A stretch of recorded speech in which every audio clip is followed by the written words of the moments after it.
Hi, I'm Cindy Tissick, Head of Education Services for the University at Buffalo Libraries. It wasn't too long ago that we received our information about the world via newspaper, television news, and/or talking to people directly. Times have changed. For better or worse, now we have almost unlimited sources for information, and most sources operate on a 24-hour news cycle. Combine that with the fact that most people always have a cell phone with them, which means 24/7 access. How can we digest, think about, and use all of this information? Critical thinking skills, also known as digital literacy when applied to digital mediums, can help us develop a better understanding of the information in today's world. The American Library Association defines digital literacy as the ability to use information and communication technologies to find, evaluate, create, and communicate information requiring both cognitive and technical skills. In this module, you will be applying your critical thinking skills when finding and consuming digital content. Today, anyone with a device and internet access can create and post content.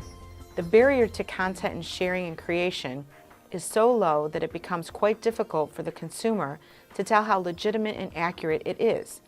So how do we consumers determine the legitimacy of information? We become critical consumers of the news. According to Dr. Richard Paul and Dr. Linda Elder in their article titled How to Detect Media Bias and Propaganda in the National and World News, critical consumers do a number of things to keep from being manipulated. They study alternative perspectives and worldviews, learning how to interpret events from multiple viewpoints. Seek understanding through multiple sources of information, not only through mass media. Learn how to identify the viewpoints embedded in news stories.